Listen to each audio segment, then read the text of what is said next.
Alright, welcome back. In this lesson, we'll be dealing with machine.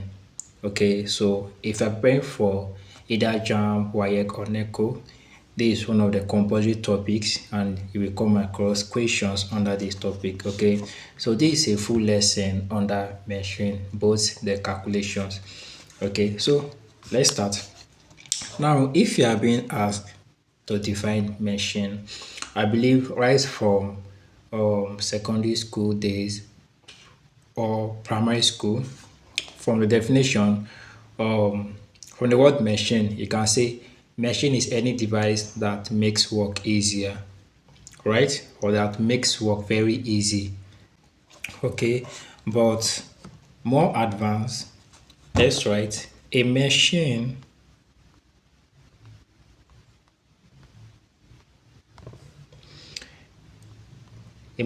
is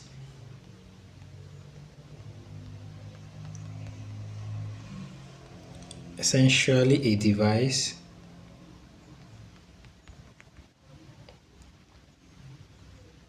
or tool which allow allows a force or effort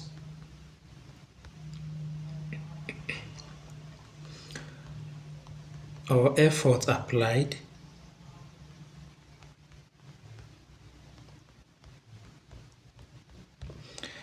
at one point to overcome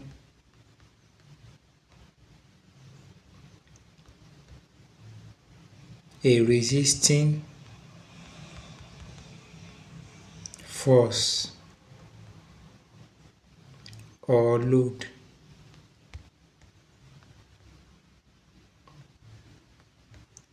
at another point.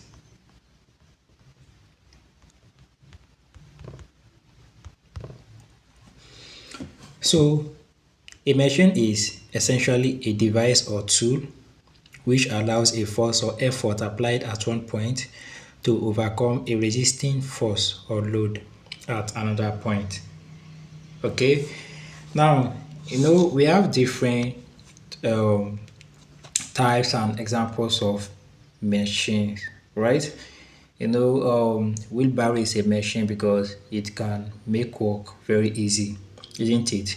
If you have to carry a particular, or let's say a bag of cement, most of us, it will be very difficult for us to carry that bag of cement. But with the help of wheelbarrow, you can easily carry that what bag of cement, isn't it? So meaning that machines are what very important and they make work very easy for what for us. So let's look at some examples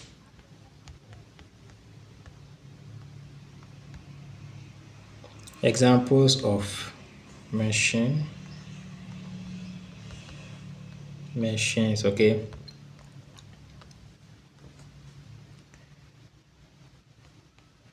one, we have lever. Okay, two. Okay, let me just cancel this. The first one is lever, second one pulley, right? Pulleys. Third one, we have pliers.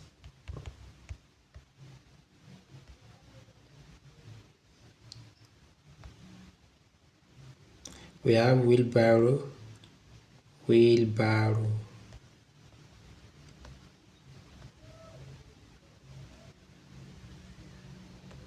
Okay, wheelbarrow. Then we have nutcracker.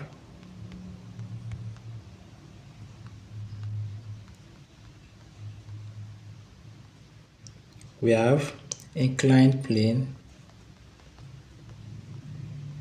Okay, inclined plane.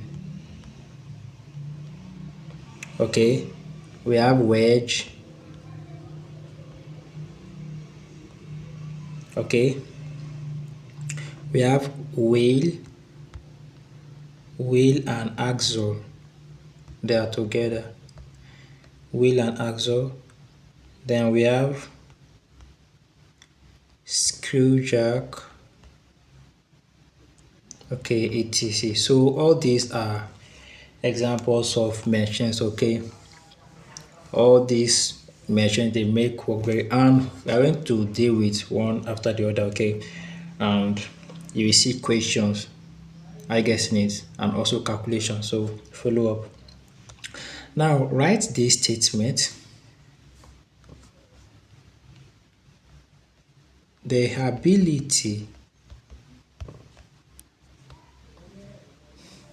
ability of a machine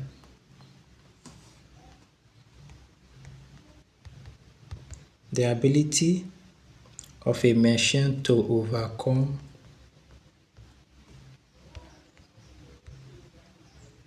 a large load through a small effort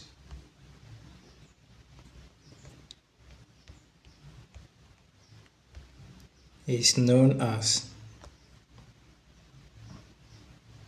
mechanical advantage. Okay,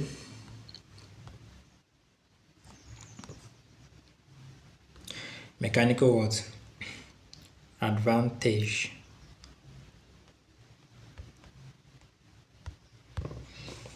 Are you getting it? The ability of a machine, right? The ability of a machine to overcome a large load through a small effort is known as mechanical advantage. Now, do you know that with the help of, okay, let me use wheelbarrow. Do you know that with wheelbarrow we can carry amount of materials, like large amount of things, isn't it? Now, someone can easily carry a bag of cement, but with the help of wheelbarrow, we can carry almost like, let's say, 5 or even up to 10 bags of what? Cement. Are you getting it? So meaning that, and so meaning that from this definition, look at it, this statement, the ability of a machine to overcome a large load through a small effort. What you should understand is when you put those, let's say you put 5 bags of cement, okay, in a wheelbarrow, and there is high possibility that you can easily what? Push it. But if they uh, give you those bag of cement without wheelbarrow to carry, it will be very difficult. Even one self, most of you cannot, isn't it? But with the help of that wheelbarrow, let me say you had what? Or you put 5 bags of cement in a wheelbarrow, there is high possibility that you can what? Push that wheelbarrow, isn't it? Even if it's small, small, you can push it. So meaning that this statement, the ability of a machine, look at it, the ability of a machine to overcome a large load. The load they are talking about is those materials, those bags of cement, the things you are putting inside that particular machine. I getting it? It's called what? Load. So the ability of that wheelbarrow to overcome, okay, to overcome that large load, okay, through a small effort. The effort is a force you are applying to roll that wheelbarrow. Are you getting it now? So that process is called what? Mechanical advantage. So the definition, mechanical advantage is a process of a machine overcoming what? A large load through the application of what? Small effort. Are you getting it now? So don't forget this statement. The ability of a machine, okay, to overcome a large load through small effort is known as what? Mechanical advantage. So this is the meaning of mechanical advantage. You can use MA. So anywhere I write MA, it means what? Mechanical advantage. Understood? All right, let's continue. Now, mechanical advantage has a particular formula which is load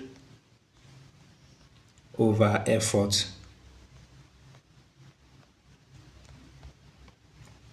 Okay, load over effort. Also, it's still the same thing as mechanical advantage, still the same thing as output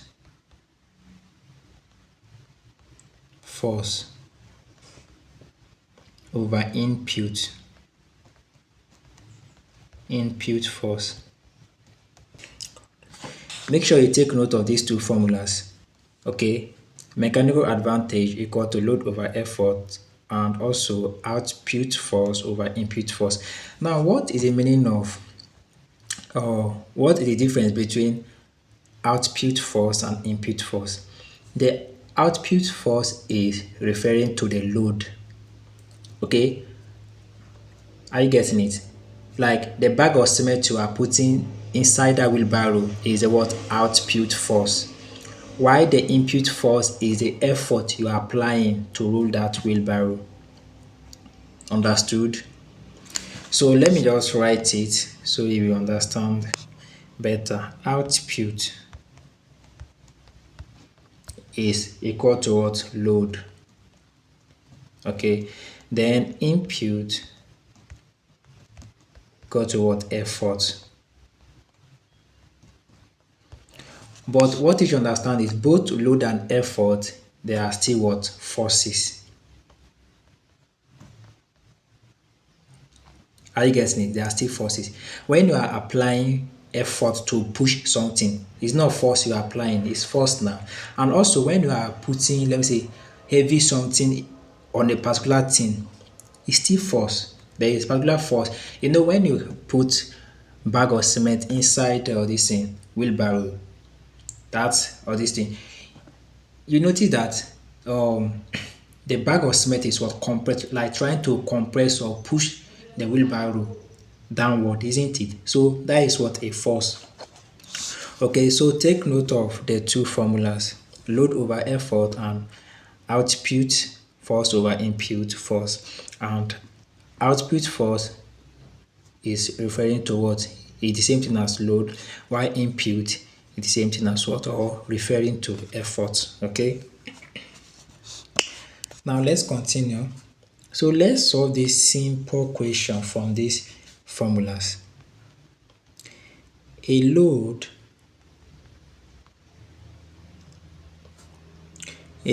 of 20N, 20N means what? 20N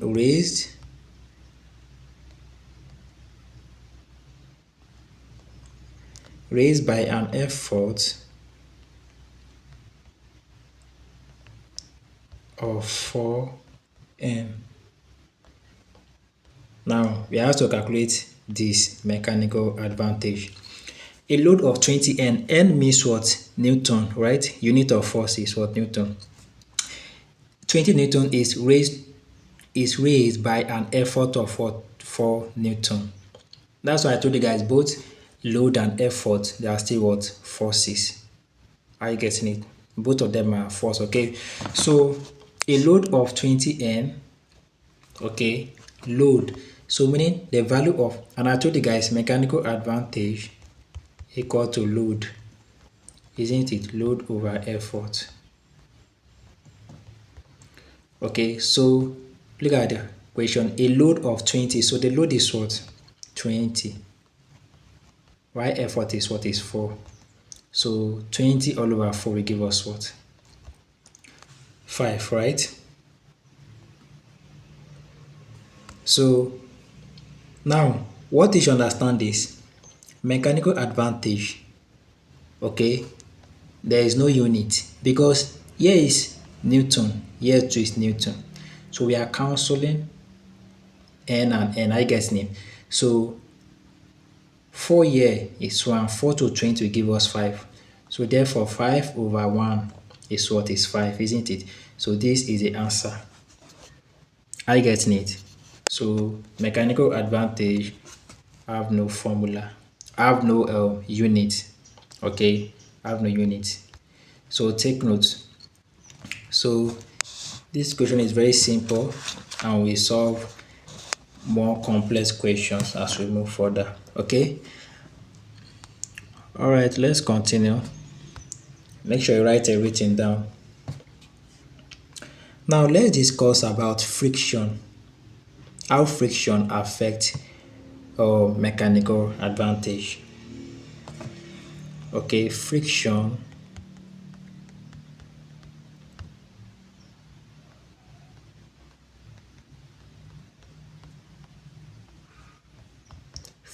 affects mechanical advantage. All right, part of the effort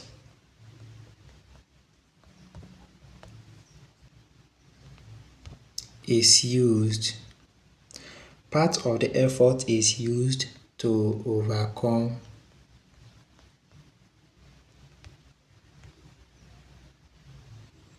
friction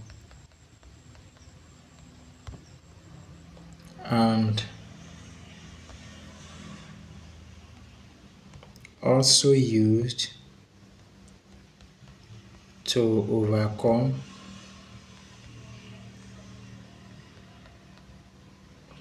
overcome the load.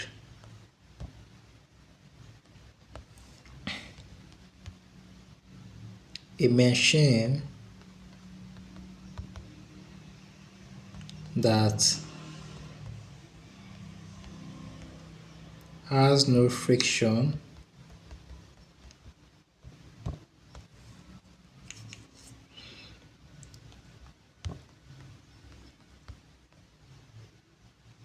has no friction is called an ideal. Okay, ideal or perfect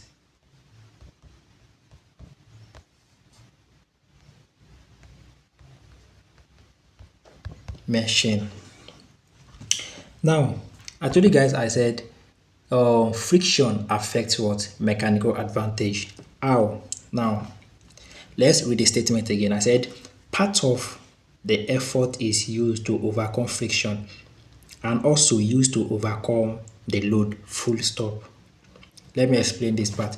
Do you know that when you are carrying bag of cement in a wheelbarrow, when you are rolling the wheelbarrow, do you know that part of the effort you are applying to roll that wheelbarrow, part of that effort is used to overcome friction? As you are moving the wheelbarrow, there are obstacles, there are stones, there are things in the ground that is trying to stop that tire from moving. Are you getting it? That is trying to stop that tire from moving. Okay? And anything about friction, friction is an what? Opposing force. What friction does is friction tries to what? Stop the moving or an object in motion. It tries to stop what is moving. That is a function of what? Friction. It tries to what? Stop what is moving. So part of that effort, part of that force you are applying to roll that wheelbarrow, when that wheelbarrow is moving, okay, there are some things in the ground that is trying to stop it from moving. Are you getting the point? And even the load you are carrying, they are trying to stop it. It's very heavy, but you are what? Pushing it. So all those things are what? Friction. They are trying to stop it from moving. But you are trying your best to push that wheelbarrow. Are you getting it? So meaning that part of your effort, part of your force is overcoming friction. Are you getting it? So part of the effort is used to overcome friction, then part of your effort is used to overcome the load. Are you getting the point? So part of that effort you are applying to roll the wheelbarrow, part of the effort is used to what? Overcoming friction, and the other part is used to overcome what? The load you are carrying. That is why this statement I said um a machine that has no friction is called ideal or perfect machine. Please don't forget. Don't forget. Are you getting it? A machine that is free that is moving freely. No friction is disturbing it. No friction is trying to stop that machine from moving. Are you getting it? Any machine in that situation where there is no friction that is moving freely, it is called what? Perfect. You can call it perfect or ideal machine. A machine that has no friction is called what? Perfect or ideal machine. Alright, let's continue. There is something we call velocity ratio.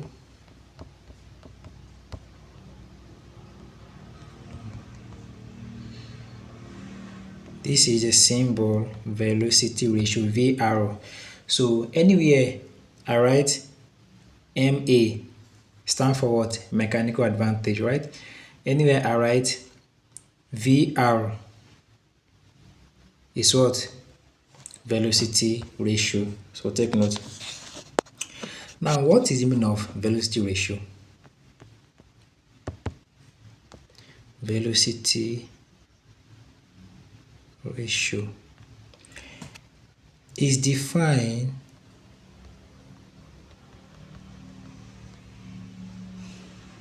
as the ratio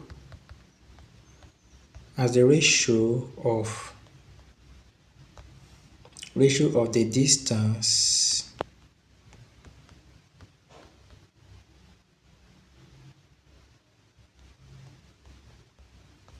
moved by the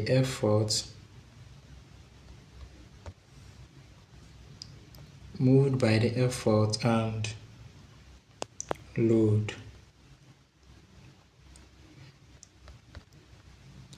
in the same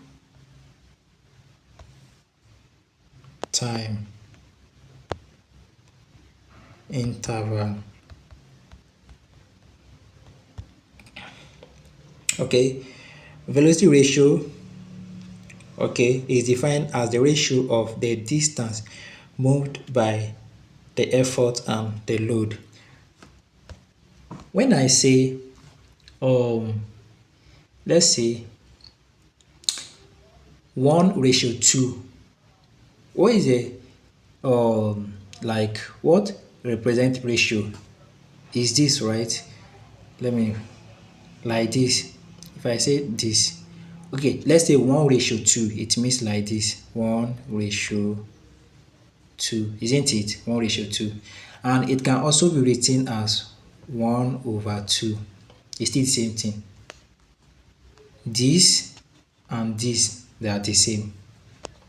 Are you getting it? If I say 2:1, 2:1 like this, the first one will come first. Are you getting it? The first one you call. So it's still the same thing as well, 2/1.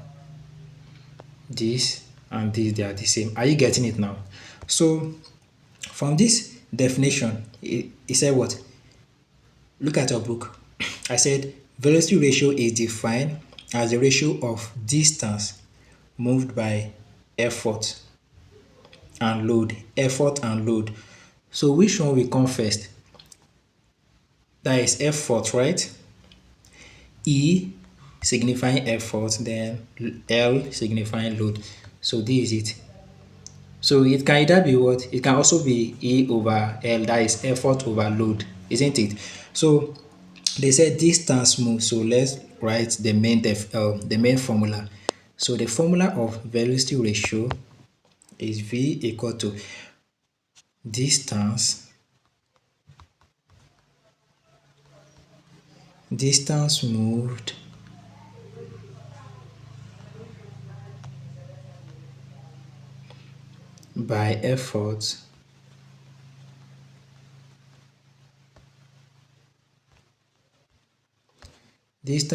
by effort all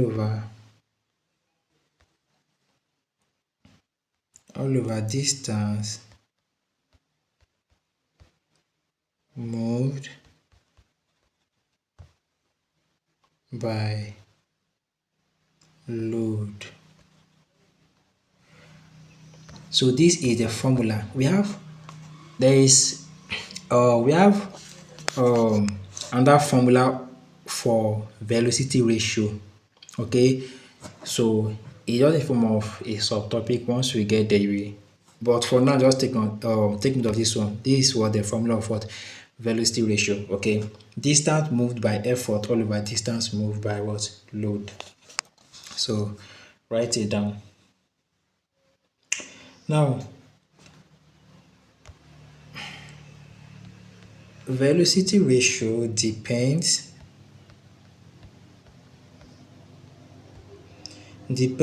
on the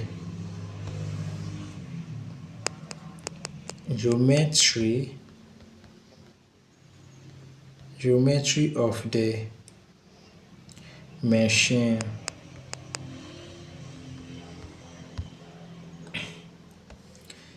This is number one. Number two, it is independent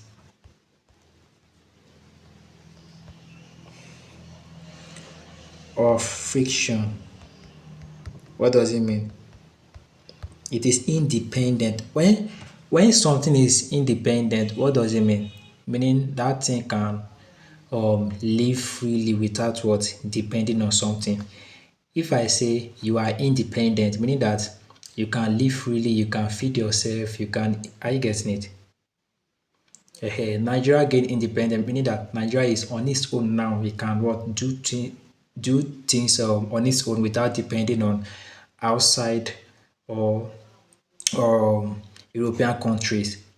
Are you getting it now? So meaning that velocity ratio is what independent of friction. What does it mean? Meaning that friction is not what disturbing velocity ratio. Velocity ratio, are you getting it? Is what independent of friction. Now write this down. Hence, for an ideal or perfect machine,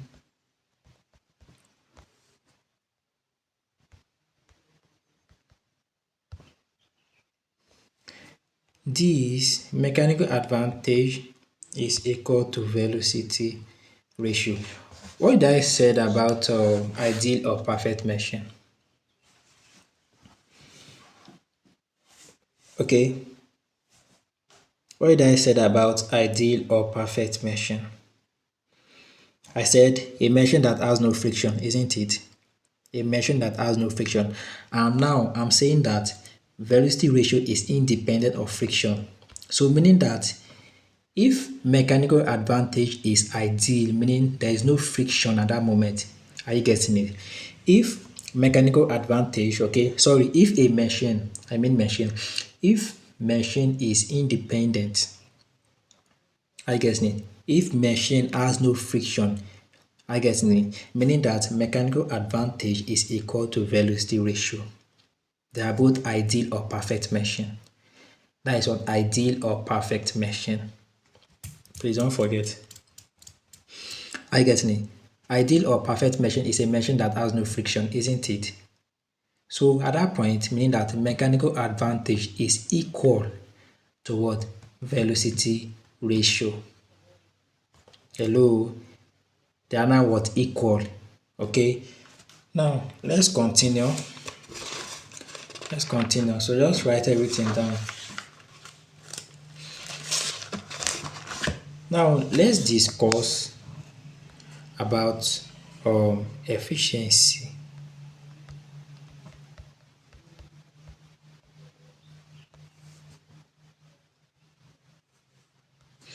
Now, what is the meaning of efficiency? Okay, what is the meaning of efficiency? There are some terms used in describing efficiency. Okay, now let's take note of the formulas. Number one, when something is efficient, meaning that thing is working perfectly fine, right? That machine is what working perfectly fine, isn't it? Ehe. So, right, number one, useful work done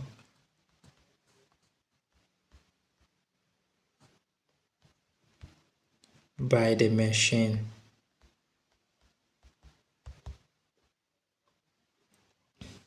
Okay. Oh, no space. Wait. Let me cancel something because this is formula. Okay, this is formula I want to write. So I have to put it on top.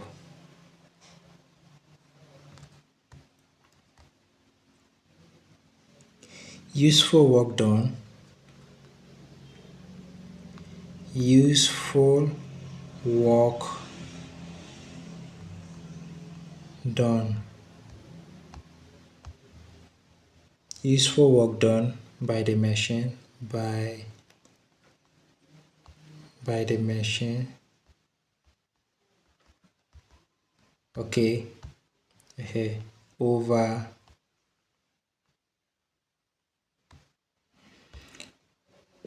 work put into the machine. Over work put or work put. Okay. Work put into the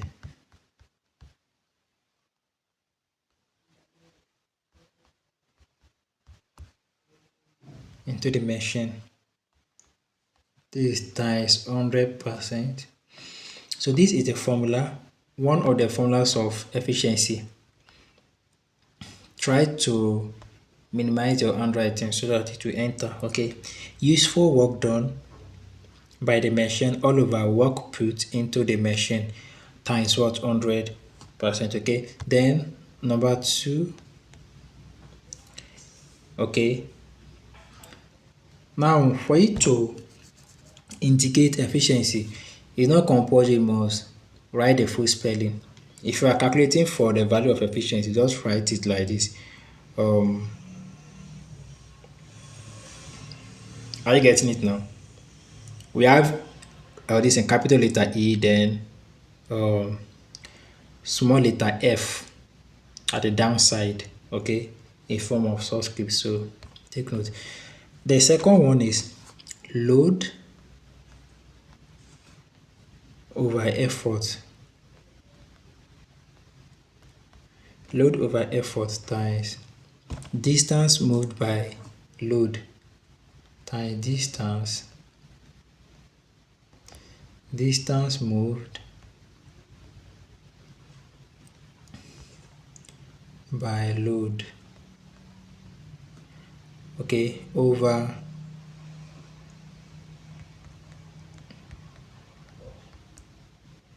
distance moved by effort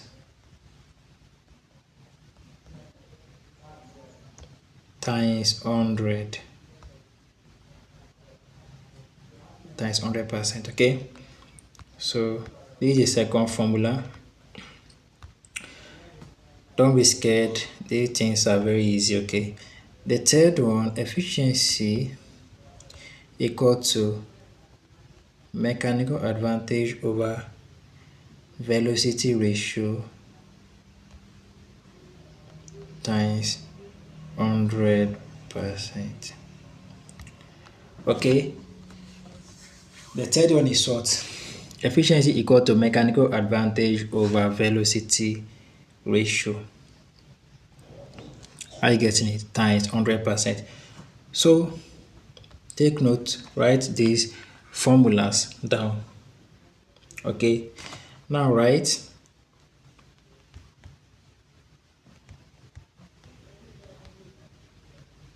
a perfect or ideal machine has no, sorry,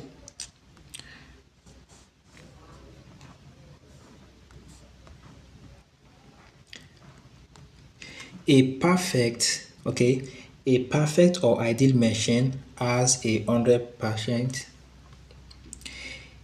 A perfect or ideal machine has a 100% efficiency. That's why I said efficiency is what? Working ability. If something is efficient, meaning that that thing can work perfectly fine, it's working perfectly fine.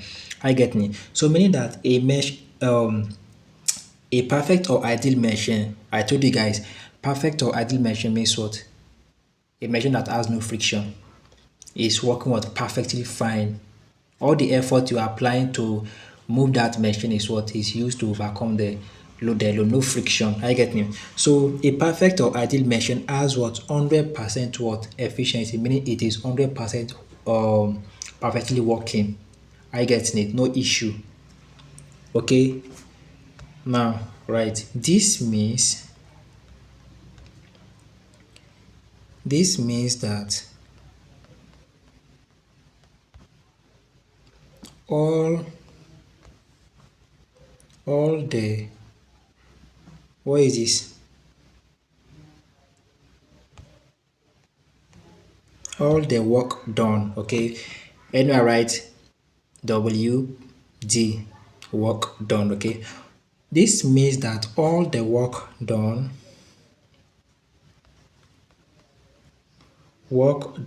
by the effort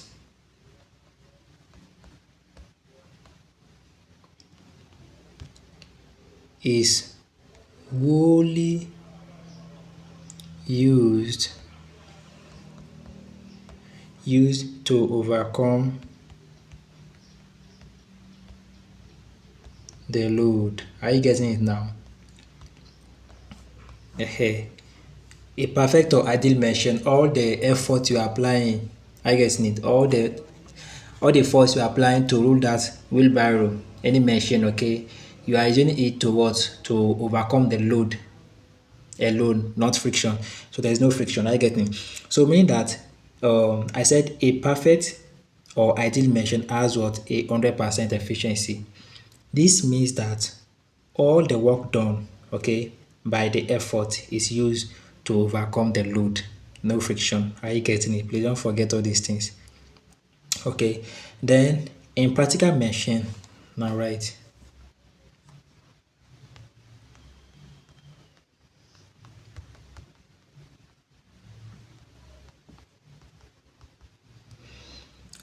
In practical machine, put comma, machine, the efficiency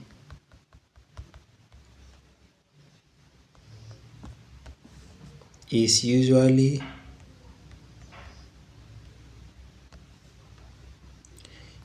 what? Less than 100%. Why? Because of friction, right?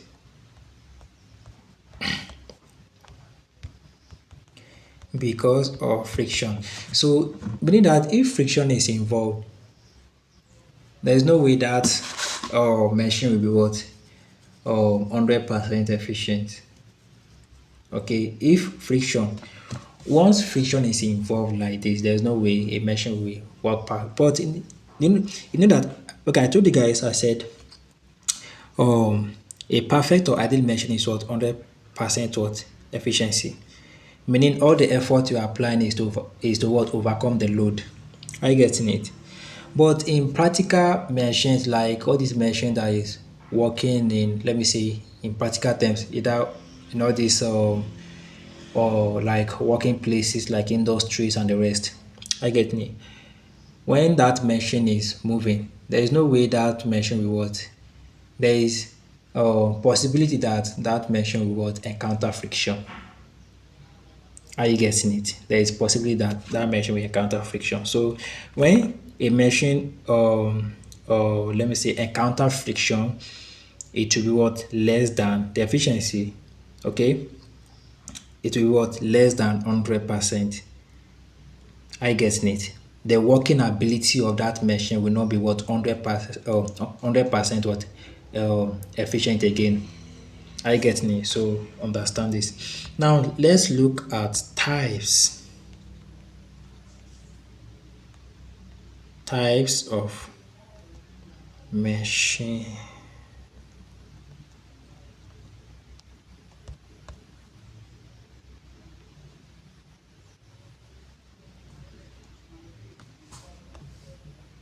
Types of machines. Okay. Types of machine. Number one, we have lever.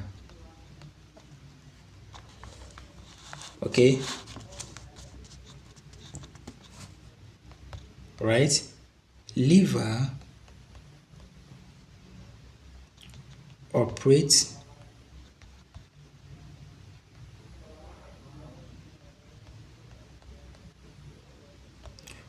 on the principle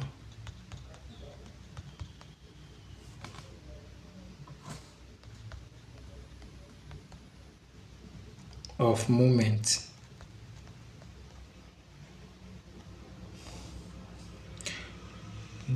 Full stop. Okay. Then there are three classes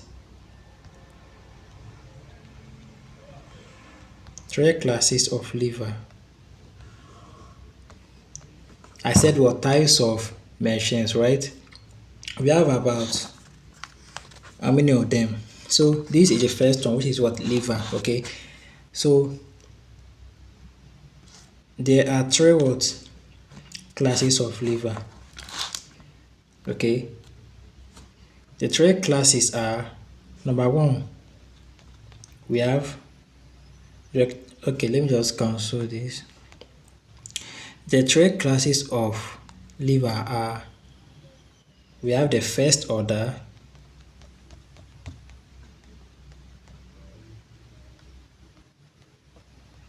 we have the second order, and we have the third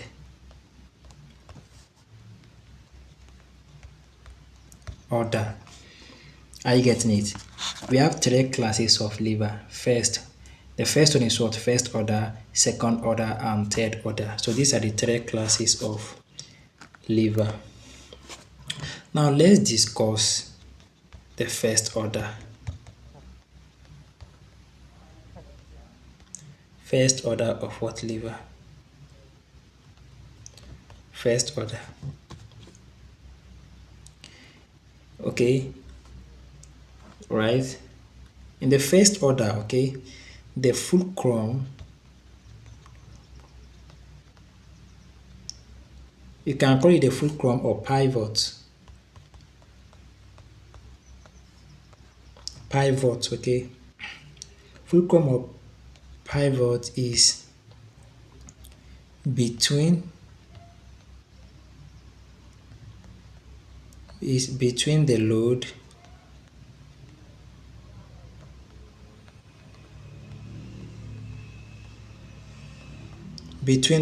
and effort. I will show you, don't worry. Okay, let's look at examples of machines under first order. We have crowbar, we have scissors. You can call it scissors or pincers. Okay, it can be scissors or pincers. Then we have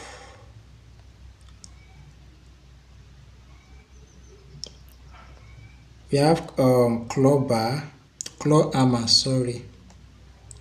claw hammer.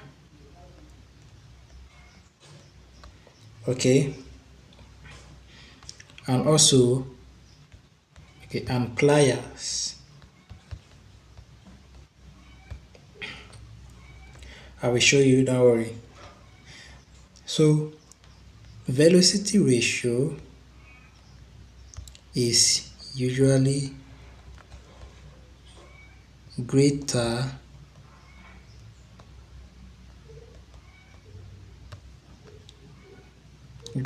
than 1, but could be less or equal 1. This one. Okay, now under first order, what did I say? I said first order, the fulcrum or pivot, you can call it fulcrum or pivot. Okay, fulcrum or pivot is between the load. I get it. Is between the load and what effort. So examples of machines under first order is what? Crowbar, scissors, or pincers. We have claw hammer and what? Pliers. Now let me show you. Let me show you. Okay. Let me show you the pictures and explain the meaning of fulcrum and the rest things. Okay. Now look at this picture. Let me.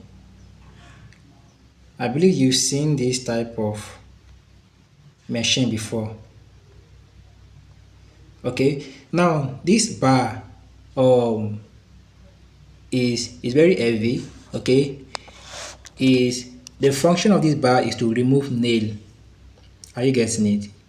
If you have been to all these shops where they normally sell this all these materials like building materials, okay, you will see it, or all these building sites, you will see this particular this thing machine. Are you getting it? So the function is to remove what? Nail. For you to remove nail easily, you just what? In form of you claw it, okay, then you will put effort at the other end, then you remove the nail. Very easy. I get me. So meaning that this is a machine and it makes work very easy. Okay. If it will use your hand to remove that nail, it won't be possible. That's why machines are very important. I get me.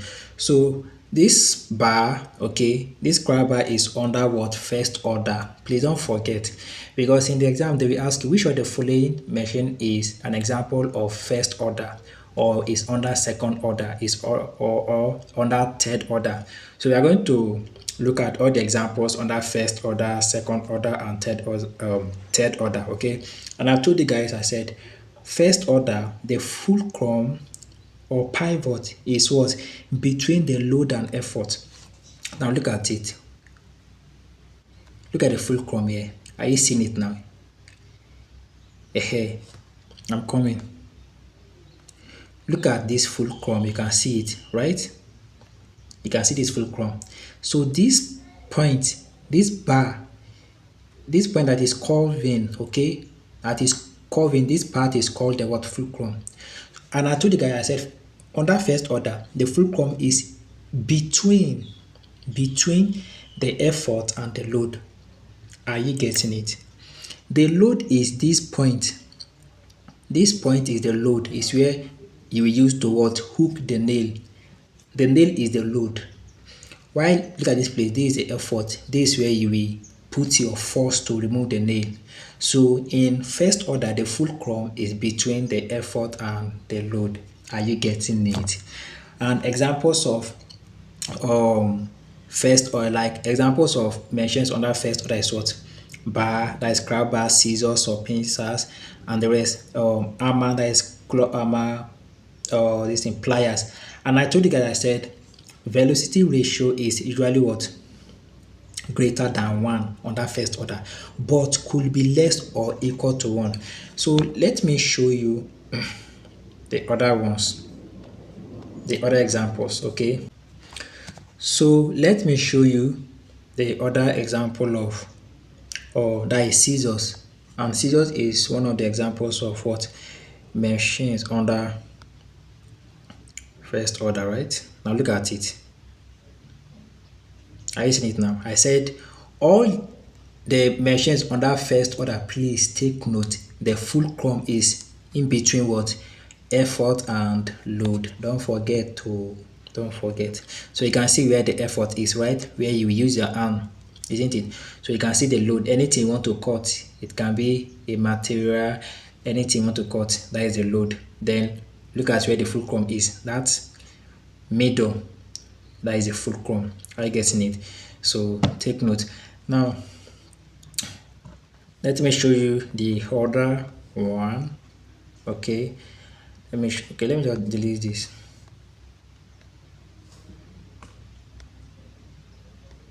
So let me show you the other one.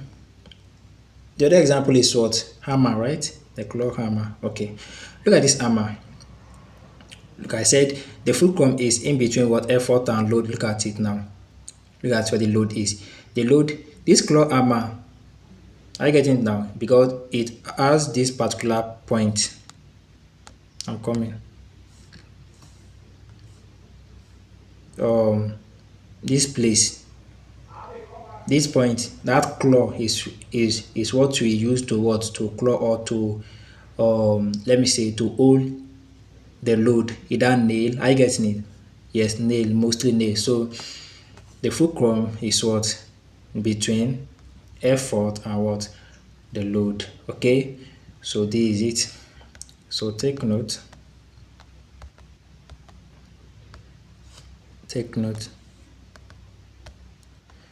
All right. Let me. The other one is what? The other one is which one? Okay, plier. Okay, I didn't have the picture. So you know plier, right? Even plier.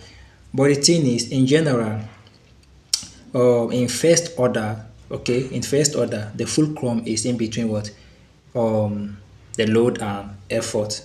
Okay, so know the examples of machines under first order. Okay, we have the bar, the scissors or pincers, we have the claw hammer and what? Pliers. And also take note, velocity ratio under first order is what? Is greater than 1 but could be less or equal to 1. This is what you should understand. Okay, so let's move to the other ones. Now let's move to second order. Second order. Okay, second order. Second order. Now, right? In second order, the load is between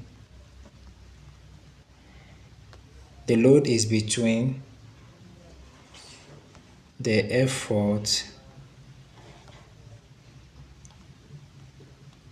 and fulcrum or pivot. Okay.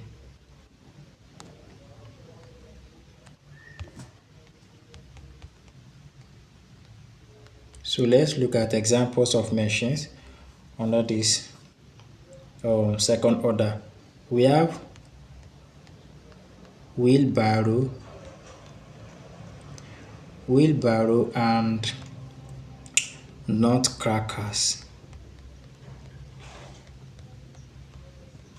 Wheelbarrow, are you getting it? Wheelbarrow and what? Nutcracker. Okay, these are the two examples of machines under what? Second order. I will show you. What you should understand is, in second order, mechanical advantage and velocity ratio are always greater than 1. Are you getting it? In second order, mechanical advantage and velocity ratio are always greater than 1. They are always greater than 1. So let me show you the examples of machines. That is, I said wheelbarrow and what? Nutcracker. Now look at the wheelbarrow. I'm coming.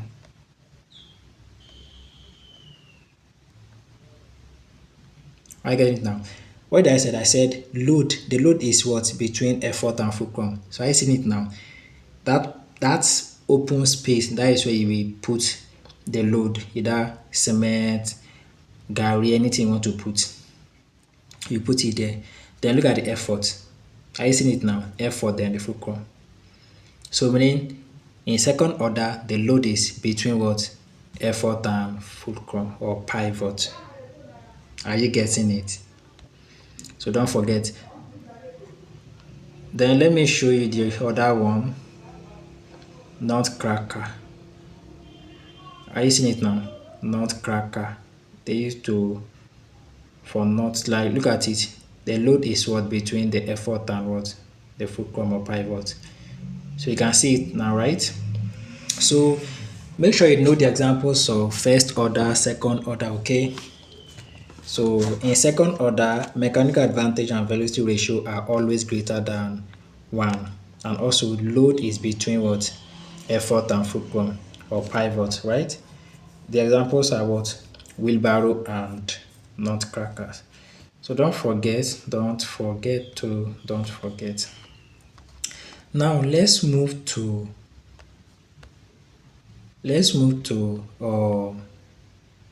third order, right? Third order, okay.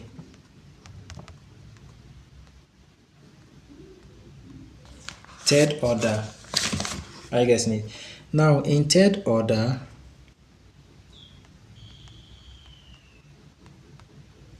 effort is between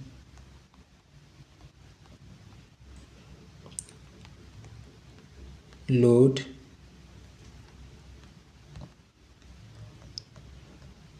this fulcrum. It can be fulcrum or fulcrum, so know the correct pronunciation, okay?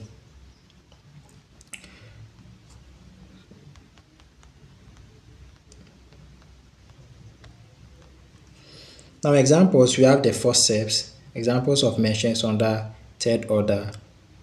We have the forceps. We have tongs. We have the forearm.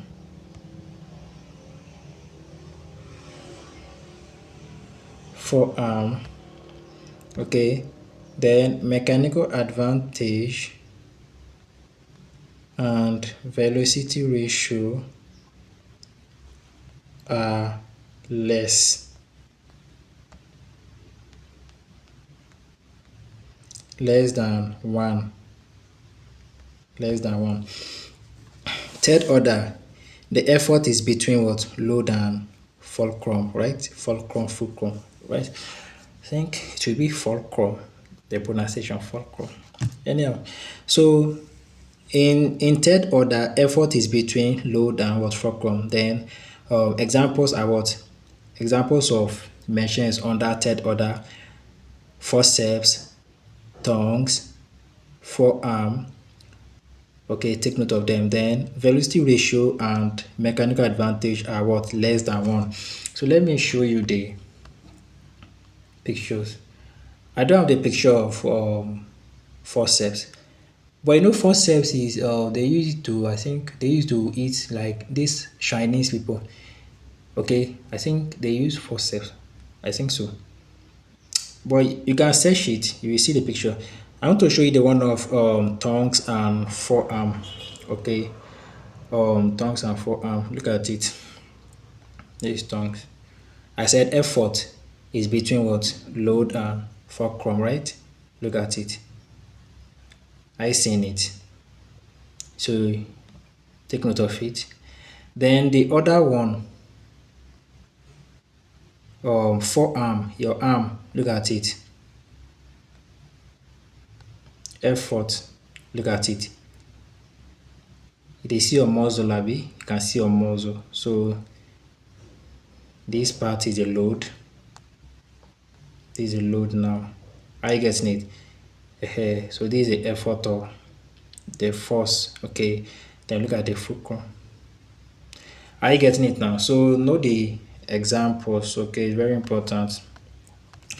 know the examples so you won't be confused when they ask you which of the following is an example of, or which of the following is not a machine under first order, or just like that. I get him. And know their velocity ratio and mechanical advantage. Is it less than or greater than? And the examples and the rest things. Okay, so take note of them more. Now the second, so we are done with the first type of what, um machine. Okay, so let's move to the second one. We are still in what types of machines, so please don't forget. So the second one is, we call it pulley system. Pulley system. I guess it. Pulley system. Now, right, in a pulley,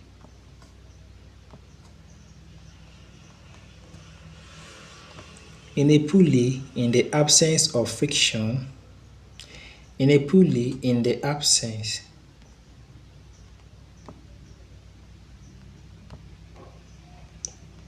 of friction,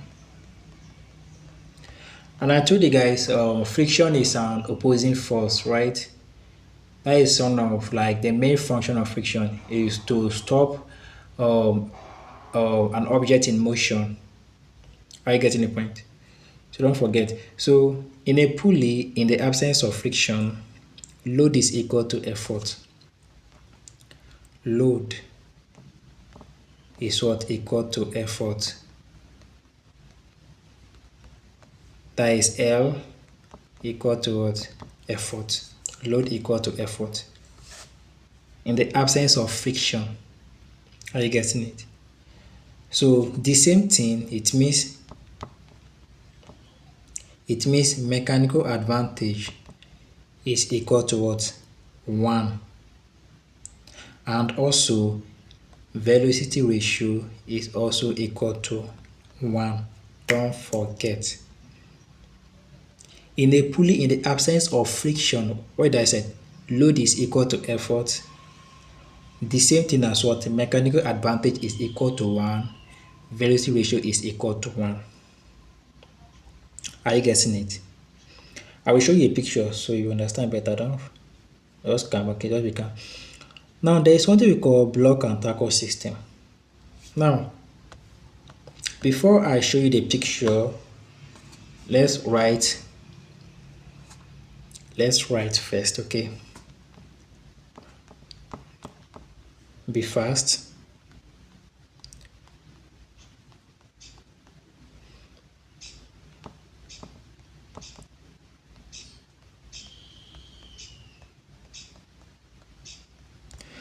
This is what? Block and tackle system of pulleys.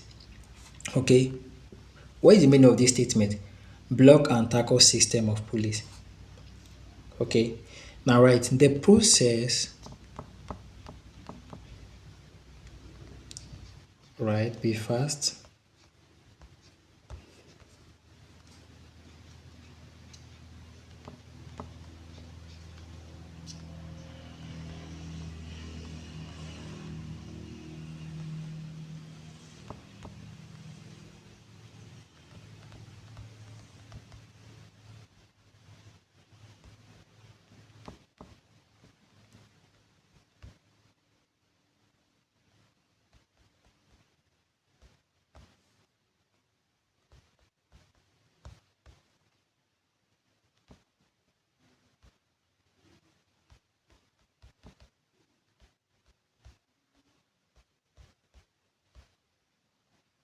Is rope. Rope.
All right, let me explain. Now I said the pulley system, that is the second example of the second type of what mentioned, right? The pulley system, which is pulley system. Now I said in a pulley, look your book when I'm reading, look your book, okay? I said in a pulley, in the absence of friction, load is equal to effort, and also mechanical advantage is equal to 1 and velocity ratio is equal to 1, right? Please don't forget. Now, I said something. I said block and tackle system of pulley. What is the meaning of this statement? Block and tackle system of pulley. Now look at it. I said the process whereby one or more pulleys are mounted on the same axle with one continuous rope passing all round. That is the meaning of block and tackle system of pulleys. Now let me show you this picture. And what is the meaning of all these pulleys we are talking about? What is the meaning? Okay,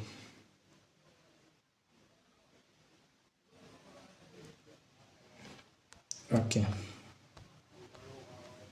Okay.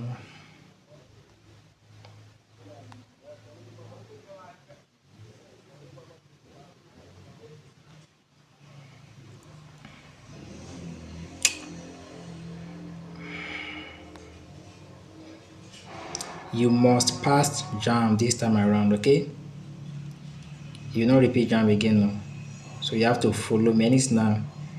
Anything I do, if I give you instruction, you follow. Are you getting it? Now, this is another mention. If you have been to if you have been to all these working sites where there are these building sites, I get me. And also, I think most of these tankers, most of these working places, you might have seen this where they use like this is the person standing here. Are you getting it? This is a person standing here. I'm coming.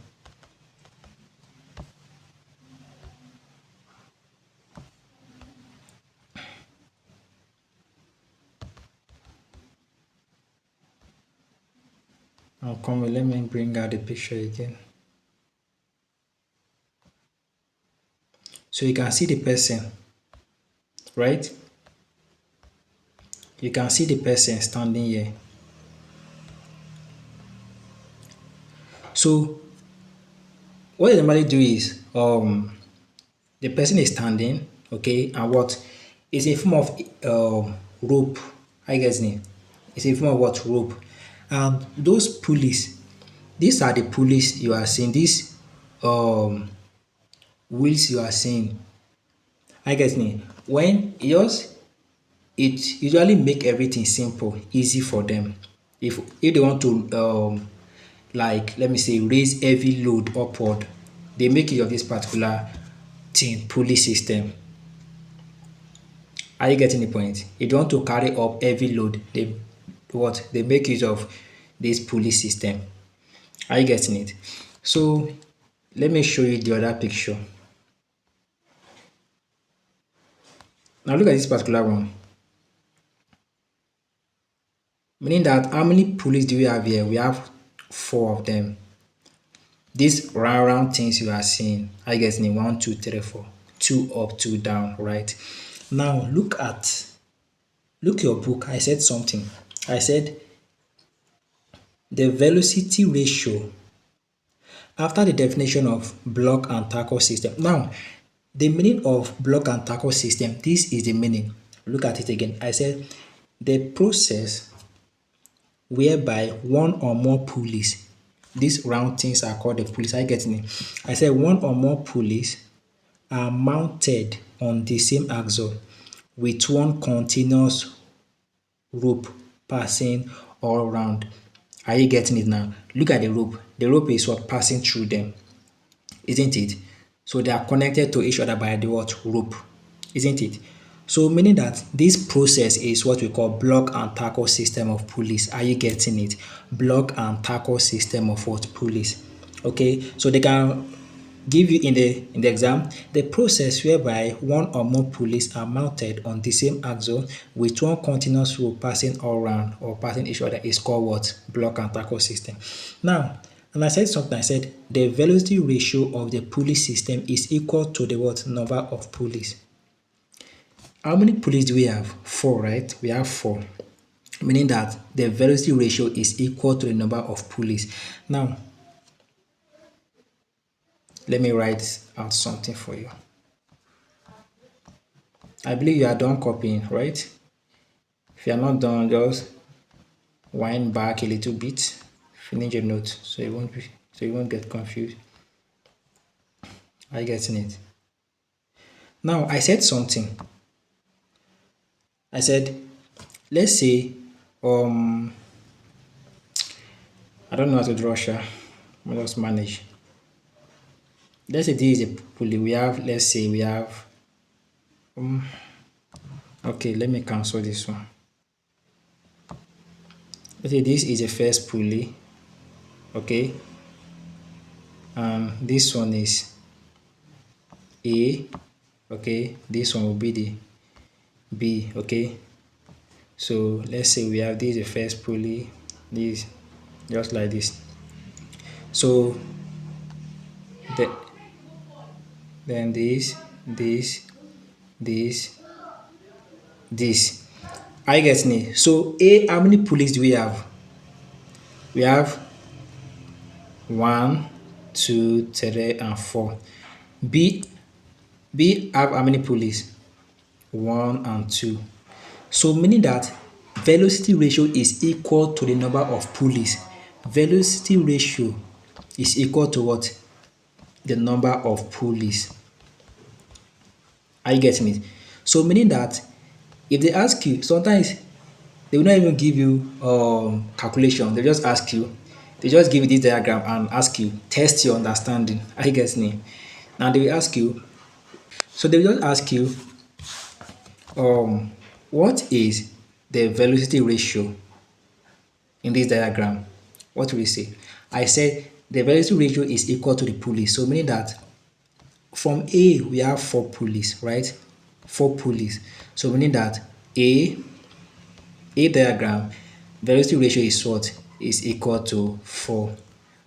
B diagram the velocity ratio is equal to 2. If you have 10 pulleys, you count them 1, 2, 3, count them. That is the velocity ratio. Hello, don't forget to don't forget. Velocity ratio is equal to the number of pulleys. Don't forget. Are you get me? And also take note of block and tackle system of pulleys. It's very important. Then the other thing I said, mechanical advantage increases as the number of pulleys increases. Hello, are you getting me? Once the number of pulleys increases, mechanical advantage also what increases, okay?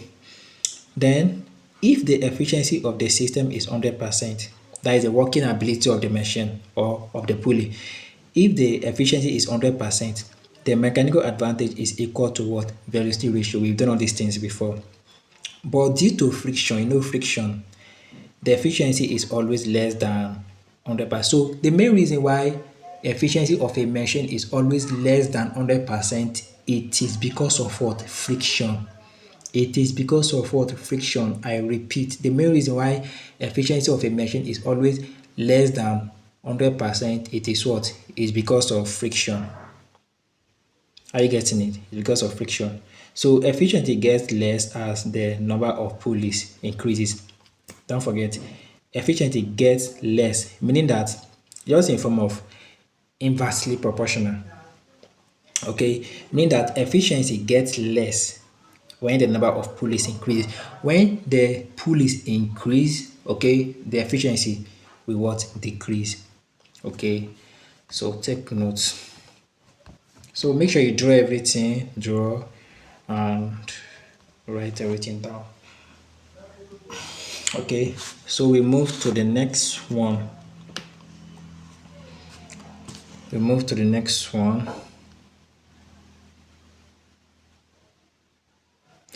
So let's move to the next one, which is Um, okay, that is the third type of this thing, meshing, right? We've done the first one is what? Pulley, lever. Then the second one is what? Pulley, right? Then the third one is inclined plane.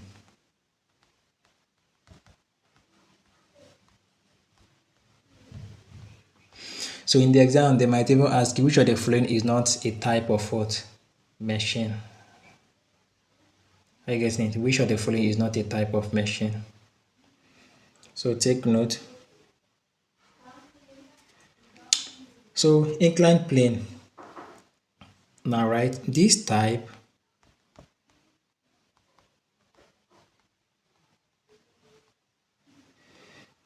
of machine is used to raise heavy loads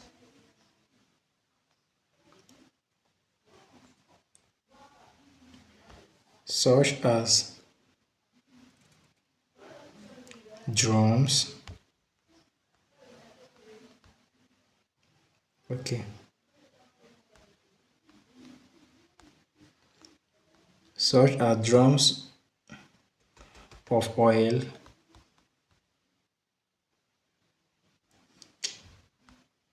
why am I writing this? Drums of oil, okay, up a sloping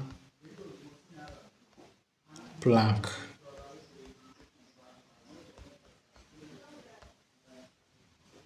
To the high floors of lorries.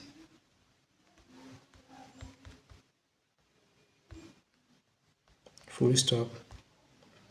The sloping plank is an example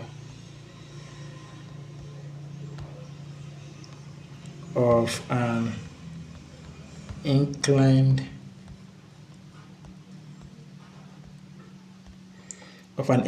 plane. Okay, of a what? Inclined plane. Right? Velocity ratio is equal to. Now, I've given you guys this definition, this formula before. Okay, let me give you the other formula of velocity ratio: 1 all over sine theta. So we have two formulas of velocity ratio now, the first one and this one. So even all these things are past question. If you check your past question, you will see, I guess, need which of the following is a formula of velocity ratio: 1 all over sine theta. Don't forget, there are some questions that you must use this formula to solve, while there are others that you must use the first one to solve. I get it. So write it down. So right, if friction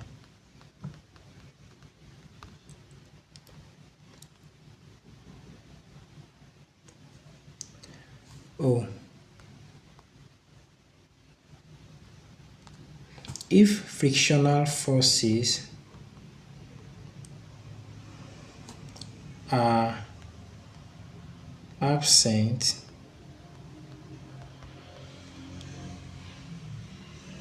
then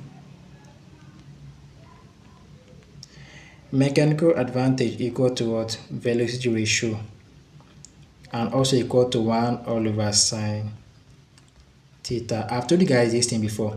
I said if friction is absent, if there is no friction, mechanical advantage is equal to what? Velocity ratio, isn't it? I told you guys this thing.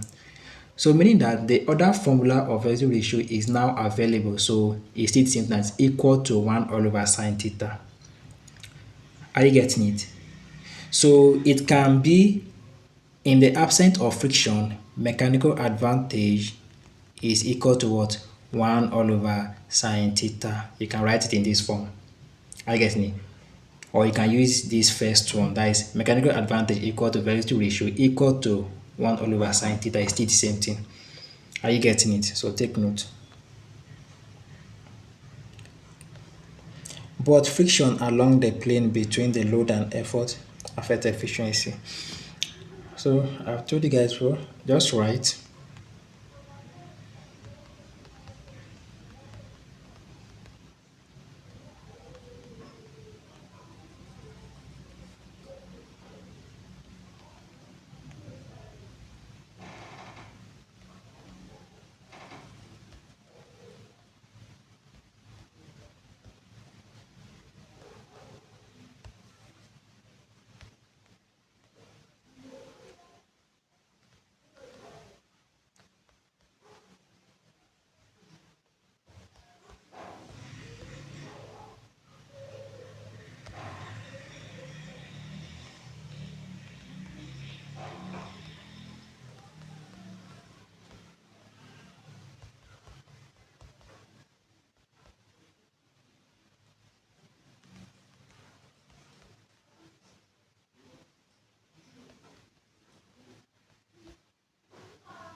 Okay.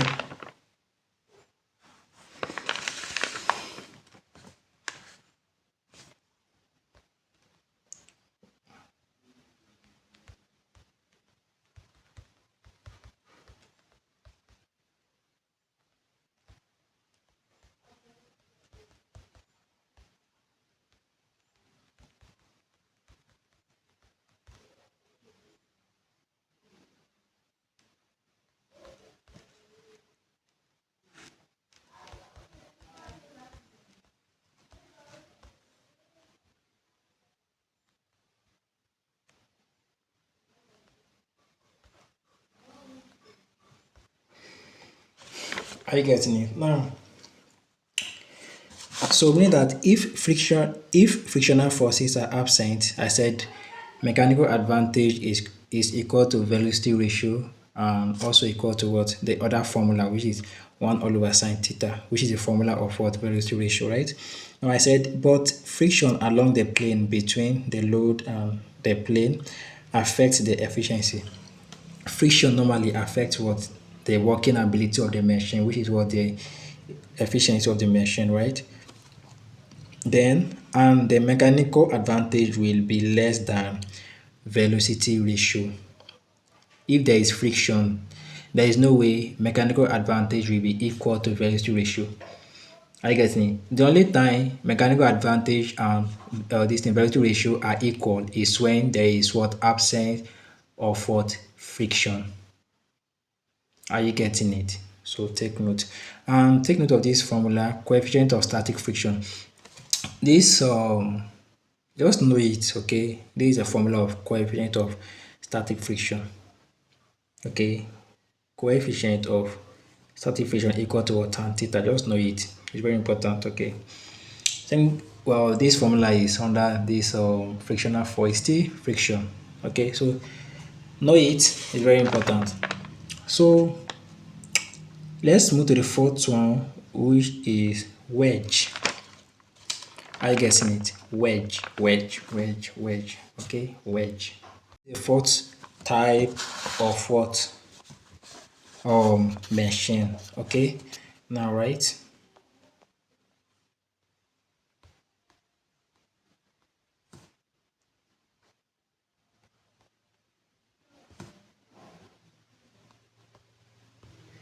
The wedge is a combination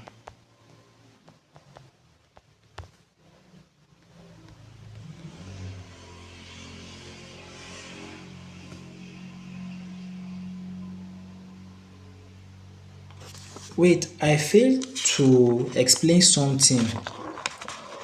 I supposed to explain that first one. I mean the third type, inclined plane. Inclined plane. I didn't download the picture though, but if I explain, you understand what I'm saying. Now, look the third type of machine, inclined plane. I said this type of machine is used to raise heavy loads such as drums of oil up a sloping plane to the high floors of lorries. The sloping plank is an example of an inclined plane. Now, do you know that if you have been to, or let me say, all these places where guys normally work, let me say, when they are loading drums of oil or full tank of fuel, when they want to load them to big trucks or big cars, I get it. They will use plank because for them to raise that drum with their hands is like it's very difficult, isn't it? So what they normally do is they will put plank, I get me. They will put plank, let me say, in form of use plank to from the ground to the lorry or to the big truck or this thing. I get me. They will now what? Try to push the drum of oil. All these things are common. If you are working, you will see all these things.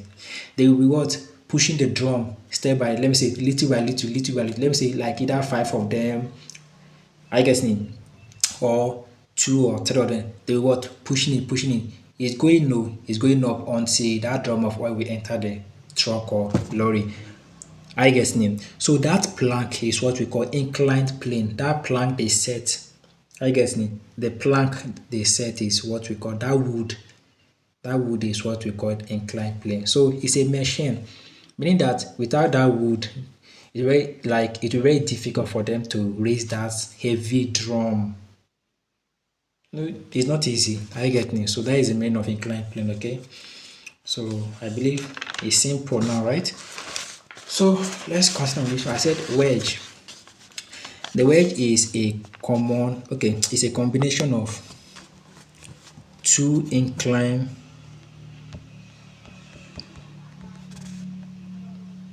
planes. Full stop. It is used to separate bodies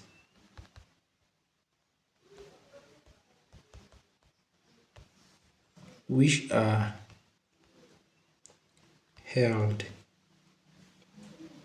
together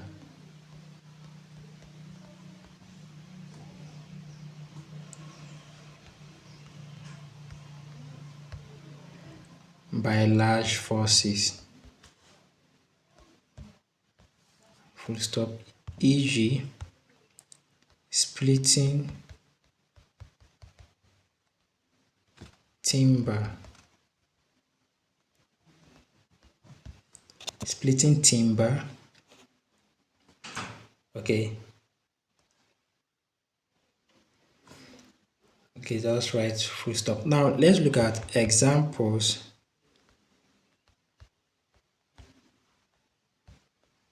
of wedge.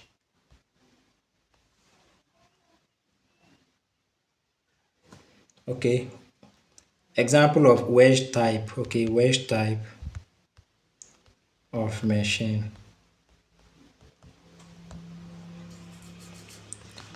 We have the axle. We have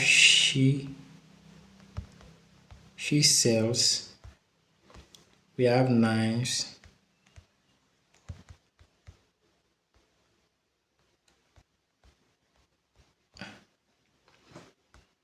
Okay. We have knives, etc. I guess neat. Now, when we talk about wedge, we are talking about something that can divide a particular thing into two. I guess neat. I didn't download all these pictures, that's why, okay? But there are common things, like these are common things you are seeing every day, okay? You know knife, isn't it? You want to say no knife. You know knife, right? So what is the function of the knife? It's not to tear something. Let me say to cut fish. That is dividing something. You can use knife to cut a lot of things. But there are some big things that you can't use knife. You must use. Do you know axe?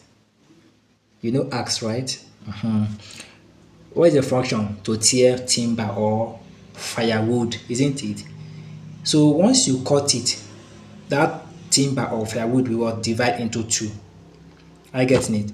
And also she says, so all these are examples of wedge, okay, or wedges, right? So take note. Examples of wedge are what? Axle, okay, like axe, chisel, we have knives and other cutting things. Any other cutting thing that can divide something into two, no, you can what? That is a wedge, okay? So if you search wedge, you will see other ones. So just know that anything that can divide timber, all these things into two, that is a wedge. I get me. So don't be confused. Now let's look at the mechanical advantage aspect under wedge. We have slant. That is a formula to calculate wedge. Okay, slant height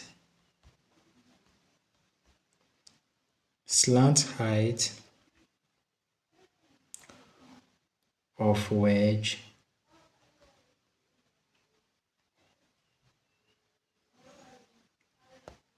over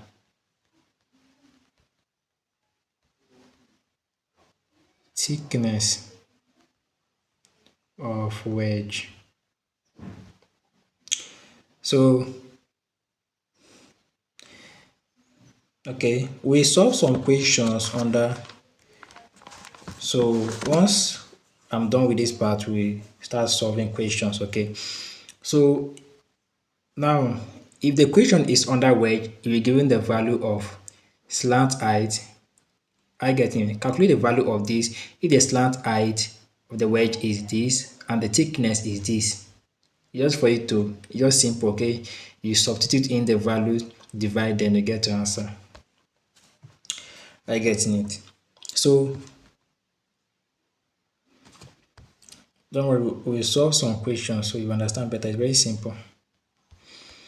Then write a long time wedge, a long time wedge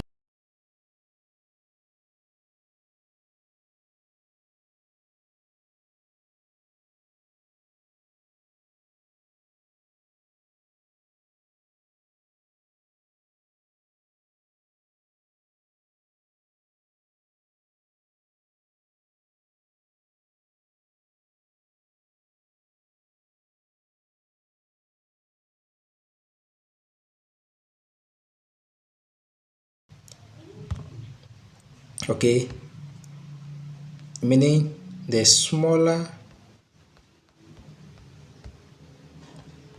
the angle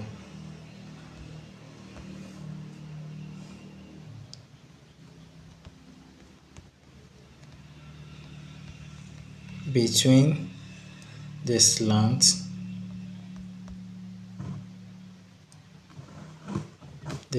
height, the greater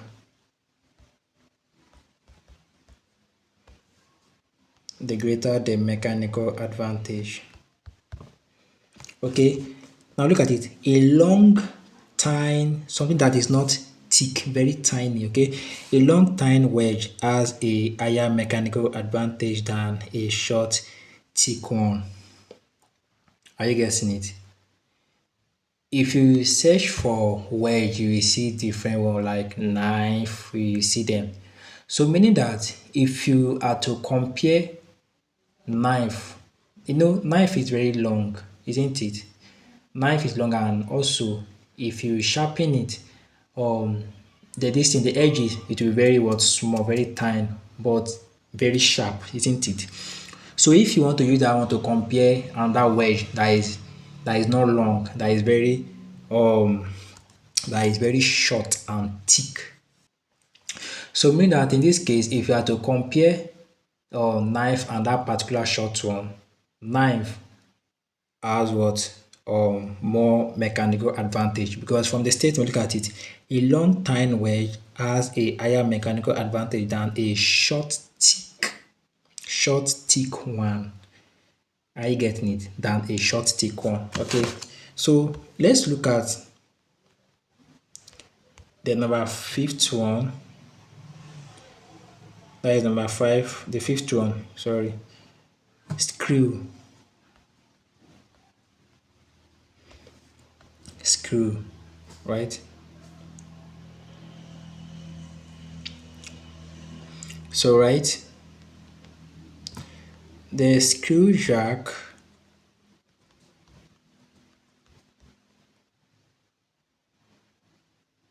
or you can call it screw or screw jack. Okay, screw or screw jack.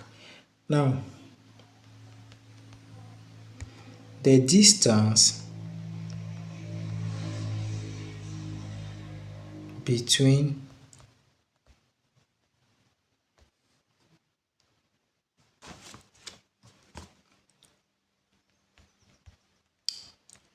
screw thread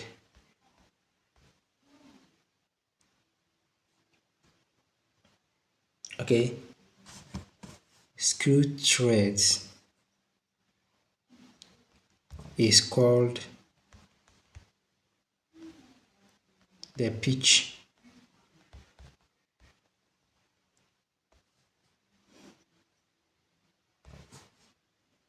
Full stop.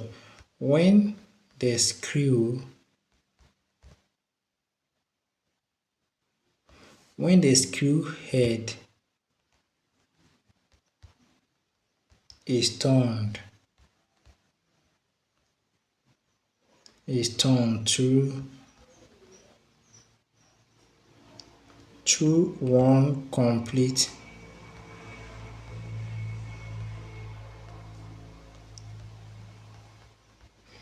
revolution,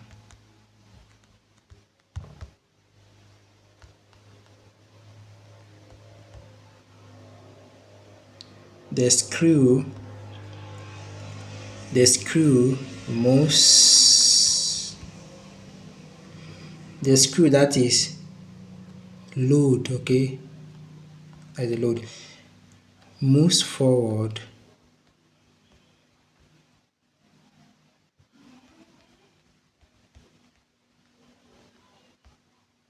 through a distance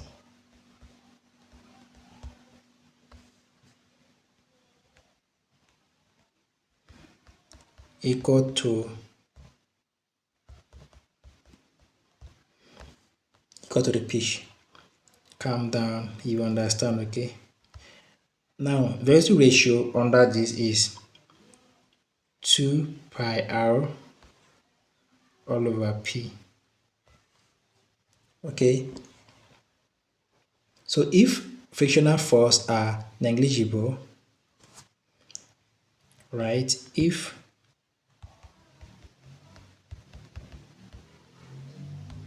frictional forces are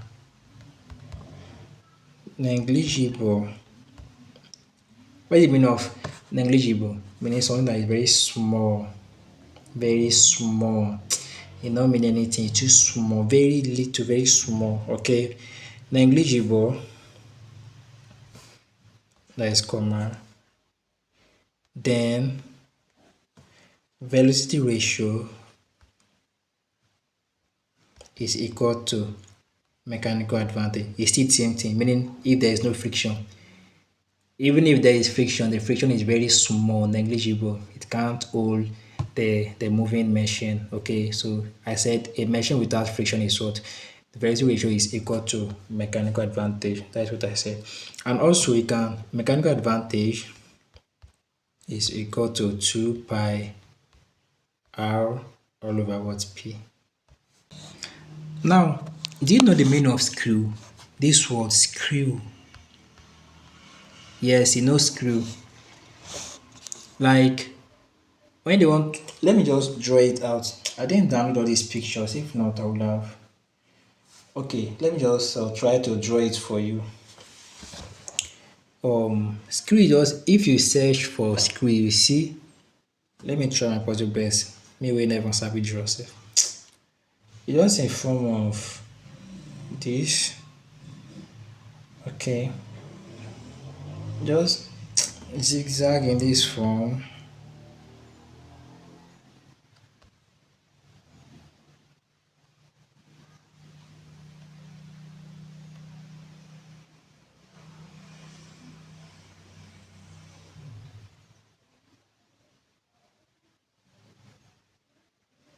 No be lie, see drawing. See, screw just in form of, if there is hole, if there is hole in a particular um plank, okay, plank, wood. If there is hole, or if they want to cover a particular place, they normally use screw to screw that place. Is a strong material. They sell it in all these building, all these shops where they normally sell building materials. Screw, you've seen it before. Yes, you know it. I get it. Or if you don't know, you just search for it, you will see it. It's just a popular this thing. I get it. To screw something, to put it so that that hole will cover. It's a screw.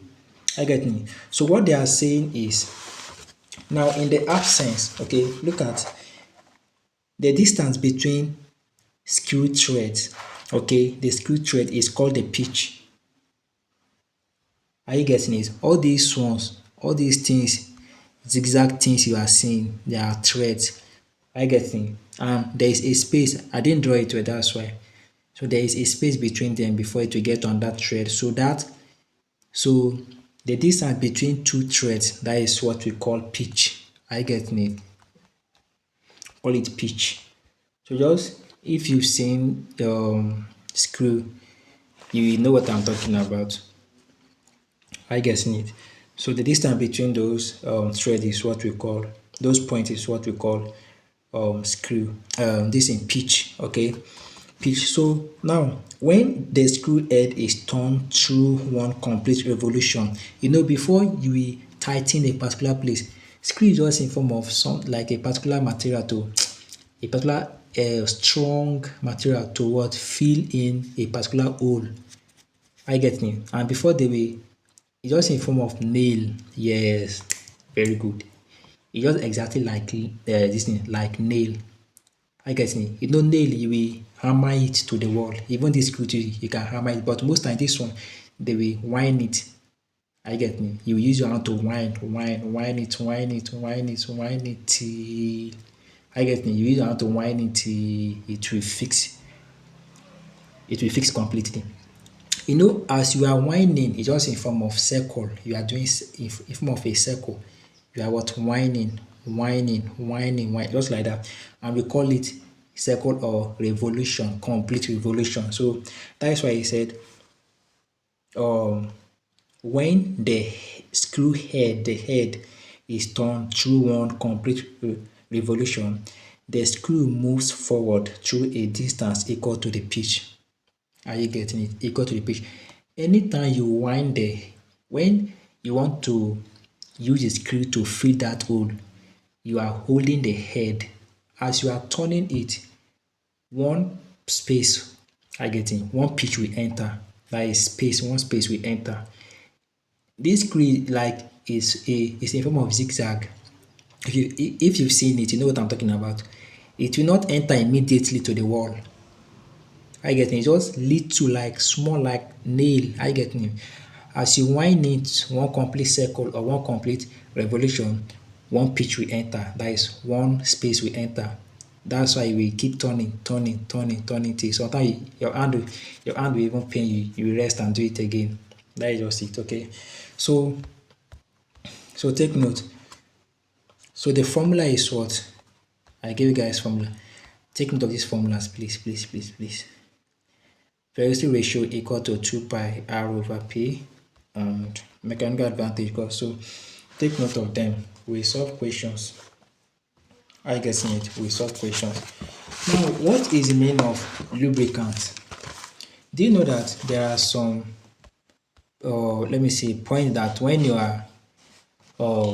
want that screw or that nail to enter perfectly, sometimes it will be very difficult due to sometimes rust or all these things. So what we normally use is what lubricant to what lubricate it. That's why sometimes if you are, um let me say, what will I use? Okay, bicycle tire.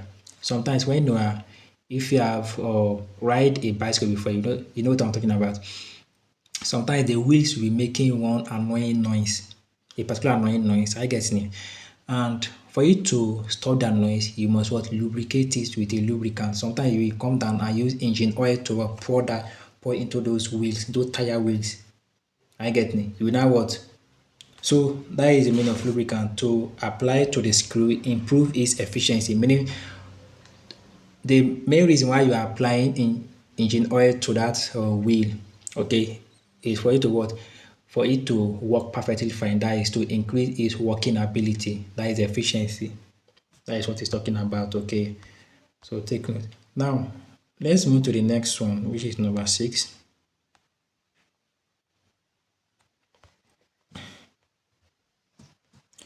Number 6 type of this thing, machine, right? Wheel and wheel and axle wheel and axle. This is the number 6 one. Wheel and axle. Now, right, this machine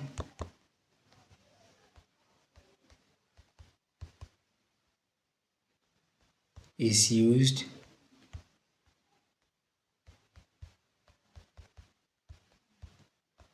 to lift water. I guess to lift water from deep wells, or or to raise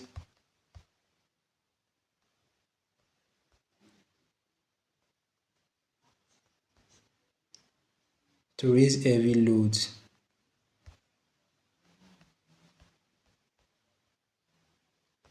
such as anchors of ships.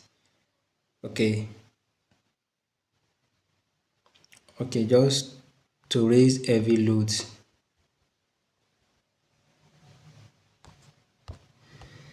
Okay. Now, when the wheel is rotated, the complete so what you should understand is the main purpose of this wheel. Okay, just try and search for it. You will see it. Okay, wheel. It's just a form of, bicycle wheel, how it is. That is how this machine is. So the main purpose of it is to what? Raise, or is to lift water from deep wells, or to raise heavy loads. If you search for wheel, okay, wheel, search for it, you will see the picture. Now let me give you the formulas. Velocity ratio equal to distance moved by effort all over distance moved by load. We've done. I think I've given you guys this formula. So write this one down. 2 pi r all over 2 pi small r. Okay. So if you cancel these two now, r over big R over small r. So meaning that velocity ratio equal to what? R over R.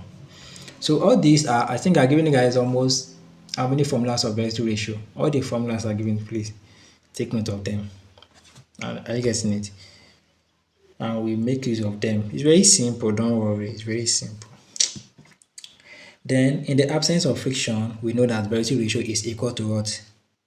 In the absence of friction, velocity ratio is equal to what? Mechanical advantage, right? So, and okay, okay, let me just write it. I want to show you guys something. In the absence of friction, we know that velocity ratio is equal to what? Mechanical advantage, right?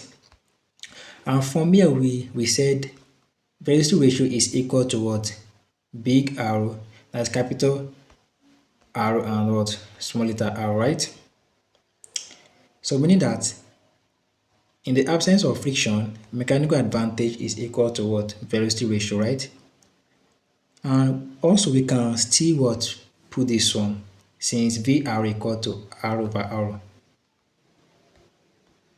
Are you getting it now?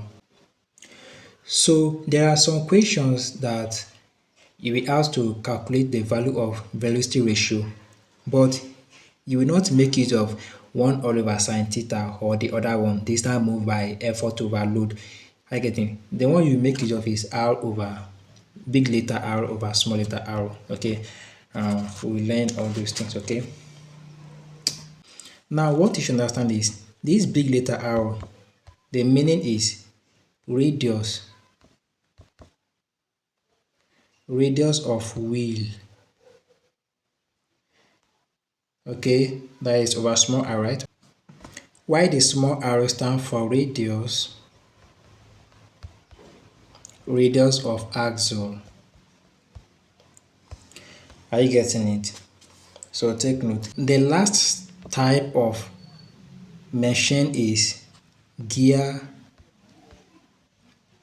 wheel. Okay, you know this gear wheel in both cars, gear. Okay, there is a wheel, so cars, bicycles.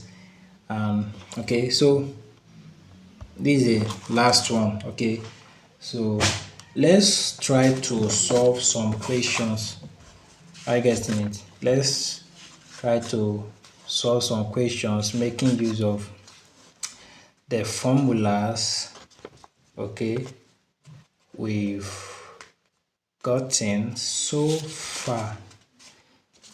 Okay, let's solve this particular one. Now, a machine, right? A machine whose efficiency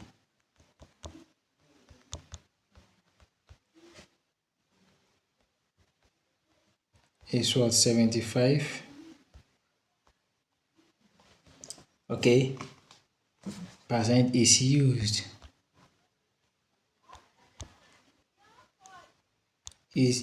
to lift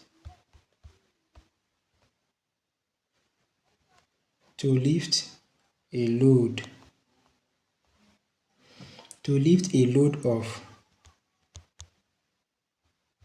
1000 N, that is Newton. Now we say calculate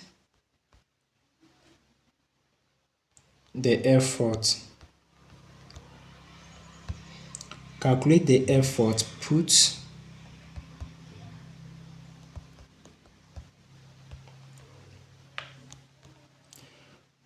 into the machine.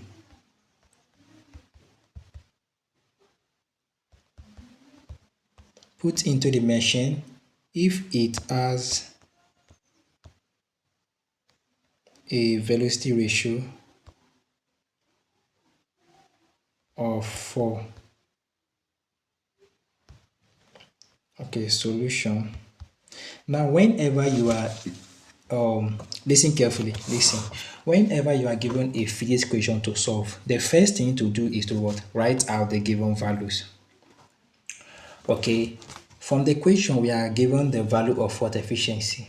They said a machine, okay, whose efficiency, so write it out, is what? 75%, right? What other value again? Is used to lift a load. Okay, load is given. Load is what? 1000, right? Newton. Then what else again? Velocity ratio, right? Velocity ratio is equal to 4. Now they say calculate the effort. So we are asked to calculate what? effort.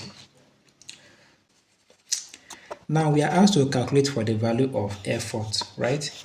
So what formula can we use to calculate for the value of, because I've given you guys a lot of formulas.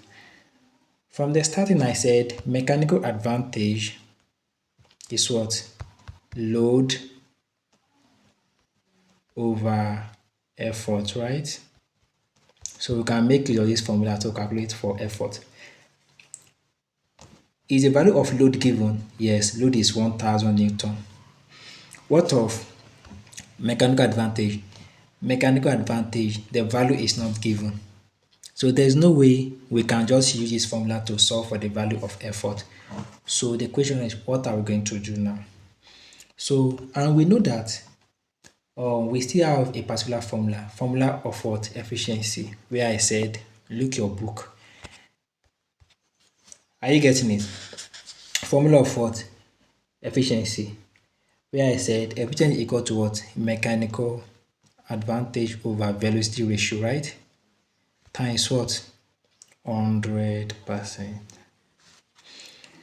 So meaning we can use this formula efficiency, right, to solve for the value of mechanical advantage. Then we now use that value to what? Put here, then we solve for the value of what? Effort. Are we good to go? So let's substitute in the values. The first one is efficiency, right? The value of efficiency is what? 75. And percent means what? 100. So it will be 75 over what? 100, right? So equal to mechanical advantage is on top. So write mechanical advantage all over. Velocity ratio is what? 4. Then times what? 100. And you know, even 100 too is still what? 100% means 100. So 100 over what? 100. Percent means, are you getting it? So what are we going to do now? So here we have what? 75, right? What we need to do is we can divide this one, that is 75 over 100. Any method you use is still correct, okay? But let's continue, it's still the same thing. So we have 75 over 100 equal to what? Mechanical advantage over 4. And we know that this one, 100 over 100 is what? 100 divided by 100 will still give us 1. I guess me. So even if we write 1 here, it will still give us the same thing. So no need of that. So what we have now is what? 75 over what? 100 equal to mechanical advantage over what? 4. I get me. Times 1, it will still give us the same thing. So here we can what? Cross multiply. Using this to multiply this and this to multiply this. Okay, so 75 times 4 will give us what? 300. Then 100 times MA will give us what? 100 mechanical advantage. So making mechanical advantage the subject of the formula, okay, it will now be 300 all over 100 to give us 3. Are you getting it now? It will give us what? 3. So this is the value of what? Mechanical advantage, which is 3. So now we can now make use of that particular formula where mechanical advantage equal to load over effort. So now we've gotten the value of mechanical advantage, right? Which is what? 3 equal to, okay, load is what? The value of load is what? Okay, 1000. 1000 over, which is what? Effort, right? So we cross multiply. This one over 1 is still the same thing. I guess here. Cross multiply like this. So 3 times effort will give us 3E effort. 1 times 1000 will give us 1000. So therefore, making E, that is effort, the subject of the formula E equal to what? 1000 over 3. I get it. So 1000 divided by 3 Therefore, effort equal to, if we divide it, will give us 33.33. I guess it. And effort, the unit is what? Sorry, it's 1000. I'm pressing 100. That is 1000. Right? 1000 divided by 3. Okay. The answer is 3 point. We can leave here Newton. The unit is Newton. So this is the value of effort. Is it simple or hard? It's simple now. It's simple.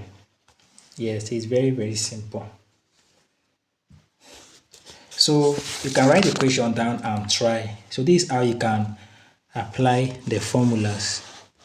I guess me. Okay, let me give you this one to solve. Okay, solve this one. A machine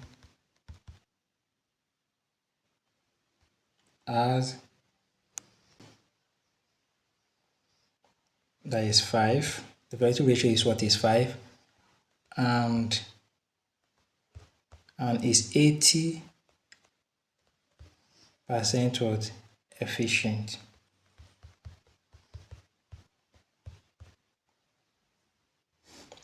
What effort will be needed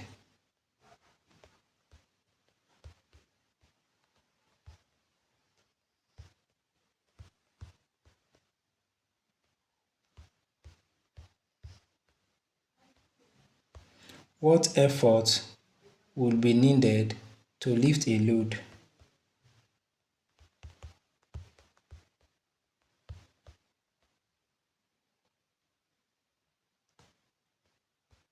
To lift a load of 200 Newton with the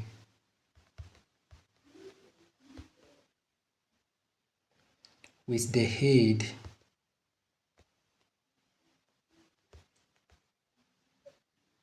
of this machine. So look at the question. A machine has a velocity ratio of 5, right? The, the velocity ratio is what is 5 and is 80% efficient. Now the question is what effort? So we are asked to calculate for the value of effort, isn't it? Or let's solve it together, right?